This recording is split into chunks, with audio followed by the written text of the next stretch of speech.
My YouTube channel. आज हमारा 8वां unit हो जाएगा बौद्ध धर्म। बौद्ध धर्म जो हमने बताया था पिछली वीडियो में, हमारा यूनिट होगा 8वां बौद्ध धर्म। तो चलिए हम स्टार्ट करते हैं अपना बौद्ध धर्म। बौद्ध धर्म के संस्थापक गौतम बुद्ध थे। इन्हें एशिया का ज्योत पुंज लाइट ऑफ एशिया कहा जाता है। बौद्ध धर्म के संस्थापक हमारे गौतम बुद्ध हो जाएंगे। इन्हें जो एशिया का ज्योत पुंज लाइट ऑफ एशिया कहा जाता है। ठीक है।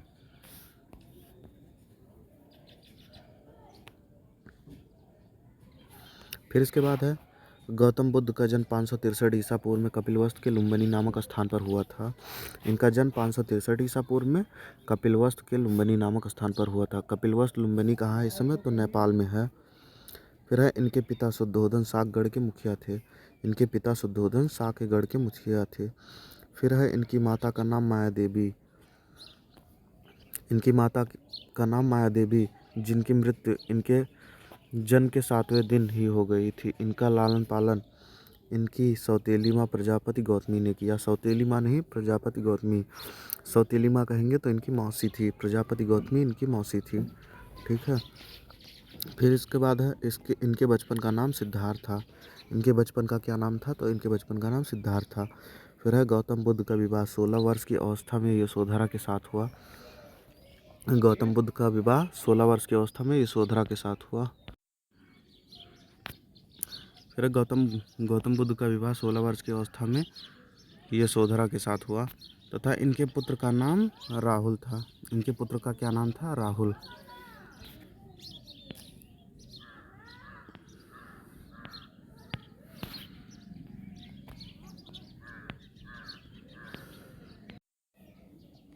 फिर है सिद्धार्थ जब कपिलवस्तु की सैर पर निकले तो उन्होंने निम्न 4 दृश्यों को क्रमशः देखा। पहला बूढ़ा व्यक्ति, दूसरा एक बीमार व्यक्ति तथा चौथा एक सन्यासी। सांसारिक समस्याओं से व्यथित होकर सिद्धार्थ ने 29 वर्ष की अवस्था में गृह त्याग किया, जिसे बौद्ध धर्म में महाभिनिष्क्रमण कहा गया।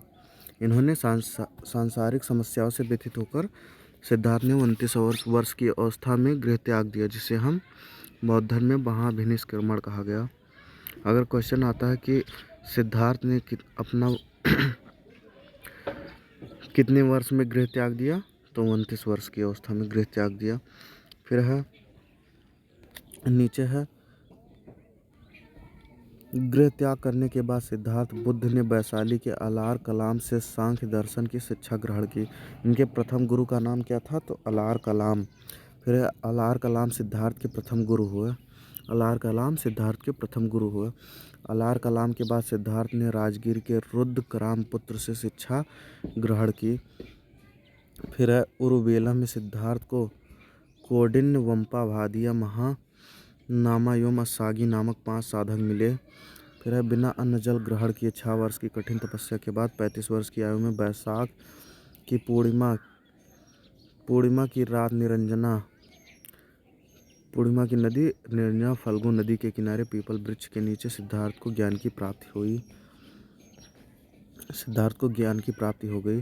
फिर है ज्ञान प्राप्ति के बाद सिद्धार्थ बुद्ध के नाम से जाने लगे। ज्ञान प्राप्ति के बाद सिद्धार्थ बुद्ध के नाम से जाने गए। वह स्थान बोध गया कहलाया। जहाँ इनको ज्ञान की प्राप्ति हुई वह उस स्थान को हम बोध गया कहेंगे, बोध गया कहलाएगा। फिर है बुद्ध ने अपना प्रथम उपदेश सारनाथ ऋषिपतम में दिया, जिसे बौद्ध ग्रंथों में धर्मचक्र प्रवर्तन कहा गया। फिर है बुद्ध ने अपने उपदेश जनसाधारण की भाषा पाली में दिया। इम्पॉर्टेंट क्वेश्चन है कि बुद्ध ने अपना उपदेश जनसाधारण की भाषा किस में दिया? तो पाली में। पाली हमारा इम्पॉर्टेंट है। फिर है बुद्ध ने अपना उपदेश कोसल, वैशाली, कौशाम्बी एवं अन्य राज्यों में दिए। बुद्ध ने अपने सर्वाधिक उपदेश कोसल देश की राजधानी श्रावस्ती में दिए। श्रावस्ती में सबसे ज़्यादा उपदेश दिए। श्रावस्ती में हम भी रहते हैं, वहीं श्रावस्ती जहाँ बुद्ध भगवान सबसे ज़्यादा उपदेश दिए। फिर है फिर नीचे है इसके प्रमुख अनुयायी शासक बिम्बिसार, प्रसेनजित तथा उदयन थे। बुद्ध की मृत्यु 80 वर्ष की अवस्था में 883 ईसा पूर्व में कुशीनारा देवरिया उत्तर प्रदेश में चुंद द्वारा अर्पित भोजन कराने के बाद हो गई, जिसे बौद्ध धर्म में महाभिनिष्क्रमण कहा गया। क्या कहा गया? महाभिनिष्क्रमण। फिर है मल्लों ने अत्यंत सम्मानपूर्वक बुद्ध के अंत्येष्टि संस्कार किया। फिर है एक अनुश्रुत के अनुसार मृत्यु के बाद बुद्ध के शरीर के अवशेषों को 8 भागों में बांटकर उन पर 8 स्तूपों का निर्माण कराया गया। ठीक है। फिर आते हम थोड़ा ऊपर आते हैं, बुद्ध के जीवन से संबंधित बौद्ध धर्म के प्रतीक, घटना, प्रतीक चिन्ह। तो जन का प्रतीक चिन्ह क्या रहेगा? कमल एवं सांड रहेगा। फिर है घटना, गृह त्याग को कहेंगे घोड़ा। ज्ञान की घटना को पीपल, प्रतीक चिन्ह पीपल बोधि वृक्ष। फिर है निवाण घटना निवाण है और प्रतीक क्या है? पद चिन्ह। मृत्यु घटना है और प्रतीक चिन्ह स्तूप हो जाएगा। फिर हम नीचे चलते हैं,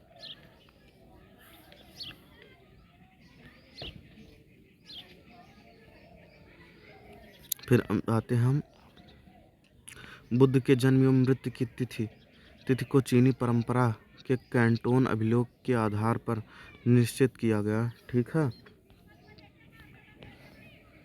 फिर है बौद्ध धर्म के बारे में हमें विशद ज्ञान पाली त्रिपिटक से प्राप्त होता है। बौद्ध धर्म मूलतः अनीसरवादी है। इसमें आत्मा की परिकल्पना भी नहीं है। बौद्ध धर्म में पुनर्जन्म की मान्यता है। इसमें पुनर्जन्म पर विश्वास रखते थे बौद्ध धर्म के लोग। फिर है तृष्णा को क्षीण हो जाने की अवस्था को ही बुद्ध ने निवाण कहा।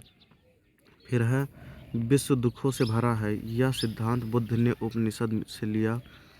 फिर है बुद्ध के अनुयायी 2 भागों में विभक्त हो गए। तो पहला भिक्षुक, बौद्ध धर्म के प्रचार के लिए जिन्होंने संन्यास ग्रहण किया उन्हें भिक्षुक कहा गया। ये जो मतलब अपना गृहस्थ जीवन व्यतीत कर बौद्ध धर्म का प्रचार करते थे उन्हें हम उपासक कहते थे, और जो मतलब गृह त्याग सब कुछ छोड़कर बौद्ध धर्म का प्रचार करते थे उन्हें हम भिक्षुक कहेंगे। तो उपासक गृहस्थ जीवन व्यतीत करते हुए बौद्ध धर्म को अपनाने वालों को उपासक कहा गया। ठीक। फिर है बौद्ध धर्म में सम्मिलित होने के लिए न्यूनतम आयु सीमा 15 वर्ष थी।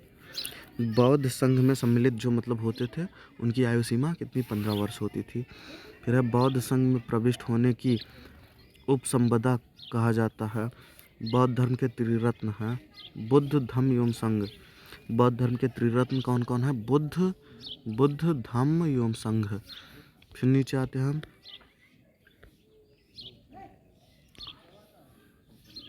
फिर है बौद्ध सभ्यताएं। 483 ईसा पूर्व, राजगृह महाकश्यप अजातशत्रु। अध्यक्ष, इसमें स्थान है, समय है, अध्यक्ष है, शासनकाल है। तो 383 ईसा पूर्व में वैशाली सभाकामी कालाशोक। फिर 255 ईसा पूर्व पाटलिपुत्र मोगलीपुत्र अशोक। फिर ईस्वी की प्रथम शताब्दी कुंडलवन वसुमित्र अशुघोत कनिष्क। फिर है बौद्ध धर्म संगीत, द्वितीय बौद्ध संगीत, तृतीय संगीत, चतुर्थ संगीत। फिर चतुर्बौद्ध संगीत के बाद बौद्ध धर्म 2 भागों में हीनयान एवं महायान में विभाजित हो गया। धार्मिक जुलूस का प्रारंभ सबसे पहले बौद्ध धर्म के द्वारा प्रारंभ किया गया। बौद्धों का सबसे पवित्र त्योहार बैसाख पूर्णिमा है, जिसे बुद्ध पूर्णिमा के नाम से जाना जाता है। इसका महत्व इसलिए है कि बुद्ध पूर्णिमा के दिन ही बुद्ध का जन्म और ज्ञान की प्राप्ति एवं महापरिनिर्वाण की प्राप्ति हुई। फिर है नीचे है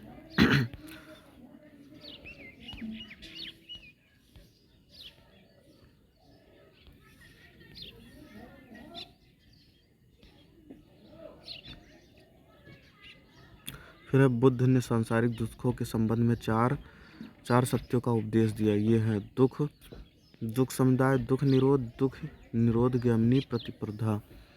फिर है नीचे इन सांसारिक दुखों से मुक्त हेतु बुद्ध ने अष्टांगिक मार्ग की बात कही। ये साधक है सम्यक दृष्टि, सम्यक संकल्प, सम्यक वाणी, सम्यक कर्म, सम्यक आजीव, सम्यक व्यायाम, सम्यक स्मृति एवं सम्यक समाधि।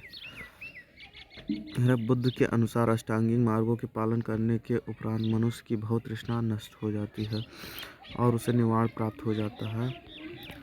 फिर है निवाण बौद्ध धर्म के परम लक्ष्य है, जिसका अर्थ है दीपक का बुझ जाना, अर्थात जीवन मरण चक्र से मुक्त हो जाना। बुद्ध के निवाण प्राप्ति को सरल बनाने के लिए निम्न 10 शीलों पर बल दिया।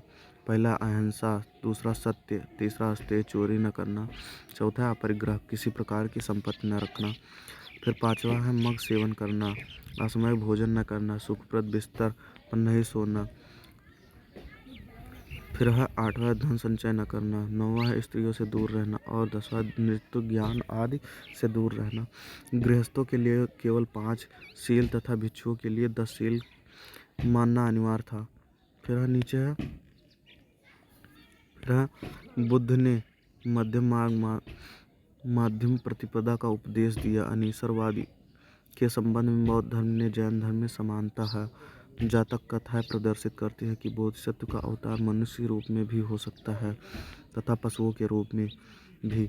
बोधिसत्व के रूप में पुनर्जन्मों की दीर्घ श्रृंखला के अंतर्गत बुद्ध ने शाक्य मुनि के रूप में अपना अंतिम जन्म प्राप्त किया, किंतु इसके उपरांत मैत्रेय तथा अन्य उपनाम बुद्ध अभी अवतरित होने शेष हैं। फिर है सर्वाधिक बुद्ध मूर्तियों का निर्माण गांधार शैली के अंतर्गत किया गया, लेकिन बुद्ध की प्रथम मूर्ति संभवतः मथुरा कला के अंतर्गत बनी थी। ठीक है। फिर अब इसके बाद आता है शैव धर्म। तो शैव धर्म हम अगले यूनिट में पढ़ाएंगे। तब तक के लिए लेते हैं विदा। और चैनल पहली बार है तो चैनल को सब्सक्राइब कर दीजिए, वीडियो को लाइक कर दीजिए। जय हिंद, जय भारत।